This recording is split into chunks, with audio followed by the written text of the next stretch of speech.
Ei, gente, sejam todos bem-vindos. Eu espero que vocês estejam bem. Eu me chamo Vitor e no encontro de hoje nós vamos começar a conversar sobre o tecido conjuntivo propriamente dito. Vamos entrar na classificação desse tecido e entender as diferentes morfologias entre um tipo e outro.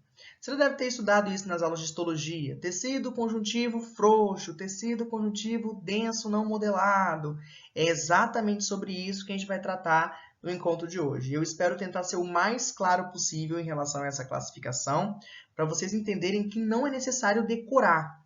A gente precisa entender a morfologia do tecido. Esse é o propósito da histologia, que vocês entendam a arquitetura do tecido para então compreender para que ele serve, da forma que ele funciona, tá bom? Vamos lá.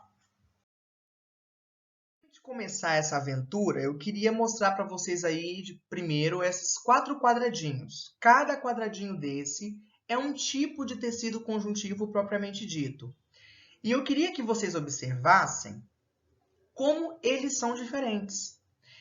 Esse primeiro quadrado representa um tipo de tecido conjuntivo e que, se vocês observarem o quadrado do lado, é diferente. Que é diferente do terceiro, que é diferente do quarto quadradinho. E isso acontece porque o tecido se apresenta de arquiteturas diferentes, porque ele cumpre funções diferentes. Para ficar mais claro para vocês, eu quero que vocês observem o tom de rosa. E o que é o rosa? O rosa é a eosina. Eu já falei para vocês em aulas passadas que a coloração de um tecido é resultado da reação do corante com a bioquímica tecidual. Quando eu tenho um tecido rosa, eosinofílico, esse é o termo, significa que eu tenho um tecido rico em proteínas. E é o que acontece no conjuntivo. O tecido conjuntivo ele é muito rico em colágeno. Então, é normal que esse tecido se apresente bem eosinofílico. Porém, entre as classificações, a proporção de colágeno é diferente. Logo, a intensidade da coloração também é diferente. Se você comparar cada um desses quadradinhos e aí dá uma pausa no vídeo, olha para cada um deles, você vai ver que eles são diferentes. Esse primeiro quadradinho tem células, vários núcleos. Deixa eu apontar aqui com o laser para vocês. Ó. Tem vários núcleos que estão espaçados, né?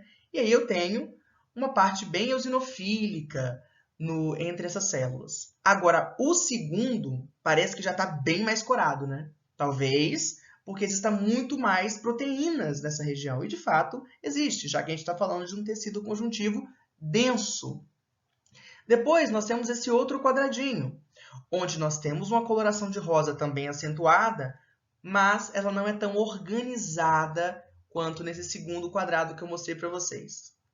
E nesse último, nós até temos uma coloração rosa, eosinofílica, mas ela não é tão intensa quanto entre o primeiro, o segundo, aliás, e o terceiro. E isso acontece por causa da arquitetura do tecido. Então, eu queria chamar a atenção para vocês sobre essa diferença de coloração que é resultado da diferença entre a proporção de proteínas entre o tecido. E isso vai ser muito importante para a nossa classificação futura, para vocês entenderem a classificação do tecido e perceber que a gente não tem que decorar nada, tá? Que isso aqui faz mais sentido do que vocês imaginam, beleza? Antes da gente entrar na classificação propriamente dita e eu for mostrando para vocês as lâminas, eu queria falar com vocês o que a gente encontra num conjuntivo. Beleza, Vitor, tá, o que é um conjuntivo? Primeiro eu preciso que vocês relembrem o que é um tecido. O tecido é um conjunto de células especializadas. É assim com o epitélio, é assim com o tecido muscular e é assim com o conjuntivo. E nós vimos na primeira aula que existem diferentes tipos de conjuntivo, o que significa que nós temos diferentes tipos celulares. Então, se cada tecido tem células específicas, logo cada tecido tem funções diferentes. Essas células produzem um arcabouço, e esse arcabouço, meus amigos, é muito importante para o tecido, que é o que a gente chama de matriz. A matriz extracelular ela é produzida pelas células de um tecido, e essa matriz é específica. O osso é um tecido conjuntivo, mas ele é diferente do tecido que a gente vai estudar hoje, justamente porque a matriz é diferente. E a matriz é diferente porque as células são diferentes. Então, essa matriz, que é o arcabouço produzido por essas células, ela é formada por fibras como a gente consegue observar aqui, ó, isso aqui é uma fibra colágena do tipo 1. Existem vários tipos de fibra. Nós vamos estudar fibras elásticas, fibras reticulares, e elas estão em proporções diferentes entre os conjuntivos. E estarão em proporções diferentes entre os inúmeros tipos de tecido conjuntivo. Nós temos ainda os proteoglicanos, que são substâncias orgânicas que estão na matriz, desempenham uma função excepcional. E temos ainda os glicosaminoglicanos, por exemplo, como o ácido hialurônico, que também desempenham uma função importantíssima. Então, eu preciso que vocês entendam o seguinte: quando eu olho para um conjuntivo, o que eu vou encontrar? Eu vou encontrar células que são específicas, eu vou encontrar fibras e eu vou encontrar proteoglicanos e glicosaminoglicanos. As fibras, os proteoglicanos e os glicosaminoglicanos formam a nossa matriz. E a matriz é diferente entre os tecidos, porque as células são diferentes entre os tecidos, beleza? E essa matriz é muito importante porque ela determina a função do meu tecido. E é observando a matriz que eu vou conseguir classificar o meu conjuntivo, tudo bem? Espero que vocês tenham entendido o que eu falei até agora. Antes da gente começar a falar sobre o tecido conjuntivo propriamente dito, eu queria apresentar para vocês o tecido conjuntivo embrionário. Quando o tecido conjuntivo está se desenvolvendo no embrião, ele recebe o nome de mesênquima. E ele tem uma estrutura diferente das outras lâminas que a gente vai analisar nos slides futuros, tá? E esse mesênquima, ele vai se maturar e se diferenciar nos diferentes tipos de tecido que a gente conhece. Só que no embrião, esse tecido conjuntivo recebe o nome de mesênquima e tem uma arquitetura diferente. Se vocês observarem comigo na letra A gente vai perceber que existem várias células e que essas células elas estão espaçadas entre si. Eu tenho muita coloração rosa entre elas, o que é a minha matriz, é uma matriz proteica. E essas células têm um núcleo fusiforme, alongado. É uma característica do mesênquima ser assim. E a gente percebe também que tem aí umas regiões de fundo branco, que eu já falei com vocês, que é a região da substância fundamental amorfa. Essa região ela é perdida durante o preparo da lâmina, então dá esse aspecto de fundo branco. Essa região corada em rosa é a minha matriz, rica em fibras. Agora, se a gente olhar essa letra B, que é uma lâmina do tecido do cordão umbilical, então a gente pegou o tecido umbilical, cordão umbilical, seccionou, corou. Vocês vão perceber que existe uma diferença de coloração.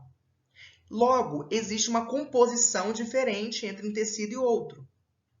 O tecido do cordão umbilical ele não tem tantas fibras como o resto do mesênquima. Então, ele é um tecido mais aquoso, que justifica o fato dele ter essa coloração mais discreta. E olha essas células, que coisa mais linda, né? A gente tem até aqui, ó, um vaso sanguíneo cheio de hemácias pra gente, de intruso aqui para a gente analisar também. Essa diferença na proporção dos componentes dá essa coloração. O tecido conjuntivo do cordão umbilical ele é tão específico que a gente chama de geleia de Wharton. É uma geleia mesmo, é uma gelatina. A substância fundamental é muito rica em ácido hialurônico, o que torna esse tecido bastante hidratado. Diferente da lâmina A, onde a gente percebe um predomínio de fibras colágenas, o que torna esse tecido mais eosinofílico. É importante que vocês comecem a entender a distinção entre a coloração, porque essa distinção está relacionada com a composição desse tecido. Tudo bem? Agora, eu vou começar a apresentar para vocês o nosso tecido conjuntivo propriamente dito. E eu trouxe essa lâmina para a gente analisar regiões diferentes e eu quero que vocês percebam como que a morfologia é diferente e por isso que a gente consegue classificar de forma diferente, tá? Então, olha só. Se a gente observar, nós vamos perceber que nós temos aqui, ó, uma coloração bem rosa, né? Como se fosse um véu, umas ondinhas, né? Isso deve ser alguma coisa que a gente vai entender. Nós temos aqui uma região mais clara e nós temos aqui uma região bem roxinha. Essa região roxinha, que a gente chama de basofílica, é o epitélio glandular. Isso é uma lâmina de glândula mamária. Ao redor da minha glândula mamária, revestindo essa estrutura epitelial, eu tenho um tecido mais claro. E esse tecido é chamado de tecido conjuntivo, propriamente dito, frouxo, ou areolar. E ele é um tecido frouxo justamente porque a proporção entre as células, e nesse caso os fibroblastos, que são as principais células do tecido conjuntivo propriamente dito, é maior em relação às fibras. E eu já tenho falado com vocês sobre como a coloração muda de acordo com a proporção de proteínas. Então, isso significa que essa coloração clara ela é resultado de uma menor concentração de fibras e eu tenho muitas células, o que torna esse tecido não tão denso. Logo, ele é um tecido frouxo. Se a gente observar nesse quadradinho aqui maior, que é como se eu tivesse pegado uma estrutura epitelial e ampliado, eu vou ver várias células, vários núcleos celulares ao redor dessa estrutura epitelial, o que mostra para mim que eu tenho uma proporção de células maior do que a proporção de fibras. E esse tecido recebe o nome de tecido conjuntivo frouxo. Agora, se a gente observar nessa porção marcada pelo número 2, a gente vê que está bem diferente. E eu quero que vocês observem a coloração e eu quero que vocês pensem também em relação à arquitetura, à distribuição. Essa região ondulada são as minhas fibras colágenas.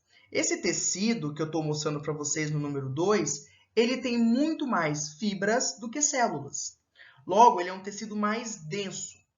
E essas fibras, elas estão bem regulares, sabe? Ela tem um pouco para cá, um pouco para baixo, né? O que torna esse tecido não modelado.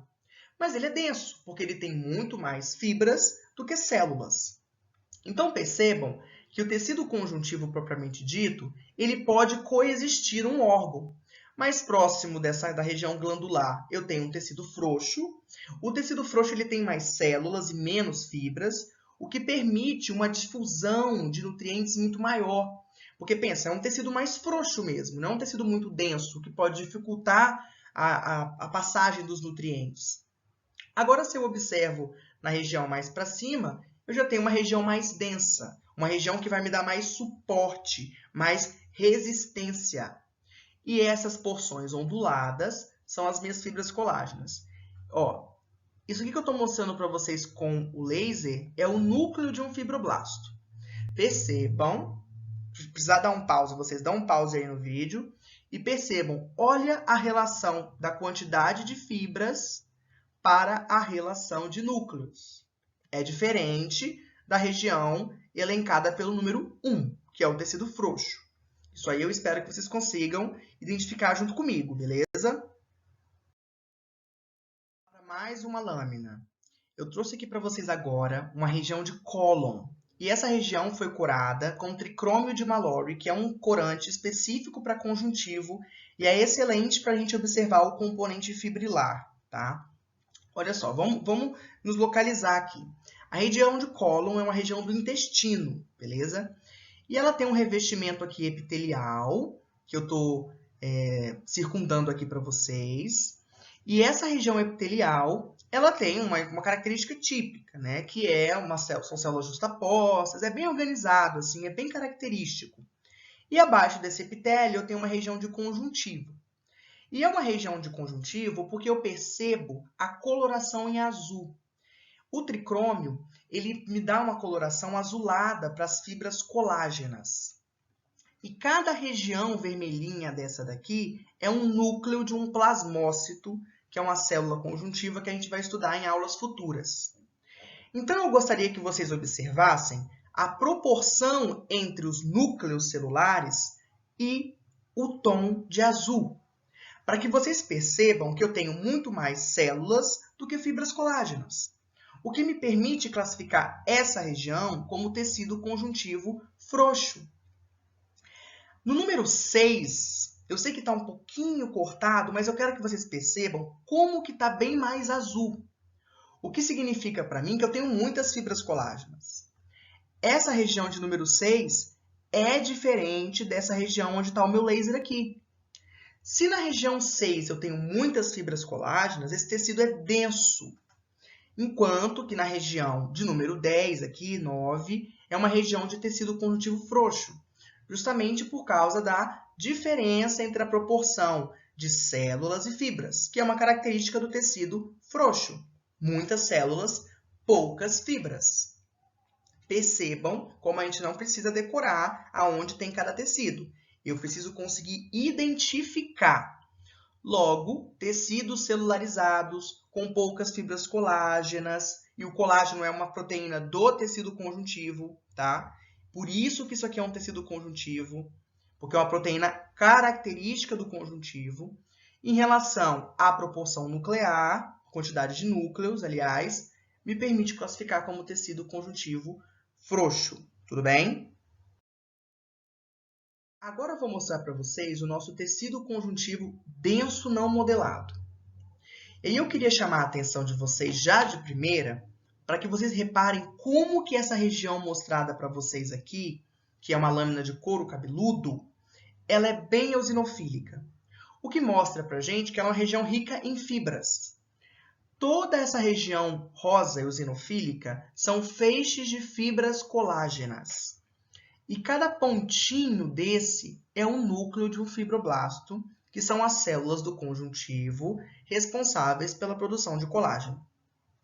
Então, se a gente observar, vocês vão perceber que a relação entre o número de núcleos, de células, e a proporção de fibras colágenas é diferente. Eu tenho uma região muito mais eosinofílica do que basofílica, representada pelos núcleos. O que mostra para mim que esse tecido ele é denso. E ele é denso não modelado justamente porque, por mais que eu tenha muitas fibras colágenas, essas fibras não estão dispostas de forma organizadas. Eu tenho algumas fibras que estão nessa direção, outras que estão nessa direção, outras que estão nessa direção, e isso torna esse tecido não modelado, beleza? Logo, ele é um tecido conjuntivo, porque ele tem fibras colágenas. O que está representado para a gente aqui são feixes de fibras colágenas eosinofílicas, beleza? Mas eu tenho uma proporção de células inferior à quantidade de fibras. Por isso que ele é denso. E ele é não modelado por causa da organização dessas fibras. No próximo slide, nós vamos ver o tecido conjuntivo denso modelado. E vocês vão ver como que é diferente um do outro. Apresento agora para vocês o tecido conjuntivo denso modelado. É bem diferente das lâminas que a gente viu no slide passado, não é verdade? Cada pontinho desse é o núcleo de um fibroblasto. Isso aqui é uma lâmina de tendão. Tá? O tecido conjuntivo denso modelado, ele é encontrado no tendão, no ligamento, nas aponeuroses, que são estruturas bem rígidas. Pensem num tendão aí. E toda essa região rosa são fibras colágenas, o que torna esse tecido bastante denso. Gente, é muita fibra colágena que tem aqui. O tecido está todo preenchido, não tem nem a região de fundo, né, da onde foi removida a substância fundamental, porque a fibra colágena é muito abundante. E ele é modelado por causa da organização. Percebam que existe uma organização, uma linearidade entre a disposição das fibras e dos feixes. É um tecido denso e um tecido modelado. Nesse quadradinho, isso aqui, onde eu estou apontando para vocês com o laser, é tecido conjuntivo denso modelado. E nessa região superior também é tecido conjuntivo, só que é diferente do tecido do tendão, porque isso aqui é uma cápsula de tecido conjuntivo denso não modelada. Olha como é que é diferente, gente, que recobre o tendão. A gente chama de epitendíneo, tá? Mostrando para vocês a diferença que existe entre essa classificação. Vocês não têm que decorar absolutamente nada. Vocês precisam entender a estrutura do tecido. Percebam como é diferente. Se for preciso, voltem nos vídeos, printem os slides para vocês compararem, tudo bem? Para vocês terem noção visual de como os tecidos são diferentes. Mais uma lâmina de tendão de tecido conjuntivo denso modelado, só que agora em outro corte. Aquele corte do slide anterior é como se a gente tivesse pegado o tendão e cortado ele de forma longitudinal, tá? Esse aqui, esse corte desse slide, é como se eu tivesse cortado ele assim. E aí a gente consegue ver todos os pontinhos que são núcleos e toda essa região entre os núcleos são fibras colágenas. Então percebam que é muito denso e todas essas fibras são organizadas. Logo, é um tecido conjuntivo denso modelado. Trouxe aí para vocês mais uma lâmina de tecido conjuntivo denso modelado. Observem a disposição dos núcleos, observem essa organização das fibras, essa região bem eosinofílica, que é uma matriz rica em fibras colágenas. Logo, esse é o tecido conjuntivo denso e modelado por causa da organização. Essa região superior aqui, ó, é o epitendíneo. É uma região de conjuntivo, só que é um conjuntivo não modelado, por causa da distribuição das fibras. Nesse corte, a gente não está conseguindo ver a distribuição aleatória. Se vocês buscarem na internet lâminas de tendão, exemplificando, mostrando o epitendíneo em cortes diferentes, vocês vão ver que é diferente do tecido conjuntivo modelado, por causa da distribuição irregular das fibras. Mas eu coloquei essa imagem aqui para vocês repararem a coloração, a distribuição, porque é diferente. Logo, a classificação desse tecido também é diferente. Trouxe aí para vocês, para a gente fazer uma comparação, uma região de tecido conjuntivo, fala aí, denso, modelado, e uma região de tecido conjuntivo denso, não modelado. Reparem, tenho muitas fibras colágenas, tanto nessa lâmina quanto nessa. A diferença, a organização das fibras. Essa lâmina é um tecido conjuntivo denso não modelado. As fibras colágenas são abundantes, mas distribuídas de forma irregular. Enquanto nessa lâmina tem uma abundância de fibras colágenas, mas a distribuição é regular. Tecido conjuntivo denso modelado. Trouxe agora uma comparação para vocês entre tecido conjuntivo frouxo e tecido conjuntivo denso não modelado, caso ainda vocês tenham dúvidas sobre isso. O tecido conjuntivo frouxo a gente encontra em regiões mais específicas. Então, por exemplo, ó, circundando a região de glândula, circundando pequenos vasos. Nessa região da pele, que a gente chama de papila dérmica, essa aqui é uma lâmina de pele. Então, eu tenho o meu epitélio, olha como é que o epitélio é bonitinho, bem característico. E abaixo, nós temos uma região de tecido conjuntivo frouxo. Temos fibras, mas também temos muitas células, tá? Às vezes você pode pensar assim, sempre vai ter muitas células e poucas fibras. Às vezes a gente pode ter um número aí equivalente, beleza? Mas continua sendo frouxo porque eu ainda tenho muitas células, tá? Quando a gente compara com essa lâmina, a gente percebe uma proporção muito maior de fibras colágenas, poucos núcleos de fibroblastos, o que torna esse tecido denso, porém não modelado, justamente por causa da distribuição das fibras de forma irregular, beleza? Tecido conjuntivo frouxo, tecido conjuntivo denso, não modelado. Então, para a gente concluir, o que eu quero que vocês saiam desse encontro sabendo? Que existe um tecido conjuntivo chamado tecido conjuntivo propriamente dito e que ele é classificado em denso e frouxo. E essa classificação depende da proporção dos componentes do tecido, das células e da matriz. Quando eu tenho um tecido que eu tenho muitas células em relação à matriz, ou ainda uma proporção de células que equivale ali na proporção com a matriz, esse tecido é frouxo. Agora, quando eu tenho um tecido com uma proporção abundante de fibras colágenas em relação às células, eu chamo ele de denso e ele pode ser modelado quando essas fibras estiverem organizadas ou não modelado quando essas fibras estiverem em diferentes direções. O tecido modelado ele é mais restrito. A gente encontra no tendão, no ligamento e nas aponeuroses, beleza? Gente, eu sei que essa aula é curta, eu tentei ser o mais rápido possível, tentando ajudar vocês a entender esse tecido. Eu sei que não é fácil para a maioria das pessoas, Mas se vocês tiverem dúvidas ainda e quiserem ver mais, procurem na internet por lâminas de conjuntivo. Vocês vão encontrar excelentes exemplos, talvez até melhores do que eu coloquei aqui para vocês, tá bom? Mas usem essa aula de guia para vocês perceberem que a gente não tem que decorar. A gente precisa entender a arquitetura do tecido, porque depois a classificação fica fácil. E saber aonde tem cada tecido, em qual órgão, isso aí é a prática. É você buscando as lâminas para você ir entendendo aos pouquinhos, tá bom? Deixo aí para vocês as referências que eu uso para montar as minhas aulas de histologia. São livros excelentes. Se vocês estudarem por qualquer um desses aqui, vocês vão ter um excelente desempenho na disciplina de histologia. Espero ter ajudado vocês. Qualquer dúvida é só me procurar. Não fiquem com dúvida não sobre essa aula, tá? Eu sei que às vezes é difícil mesmo, mas a gente consegue, beleza? Deixem um like para mim aí no vídeo, compartilhem com os amigos de vocês, me ajuda muito, tá? E tenham todos uma excelente semana, gente. Beijão.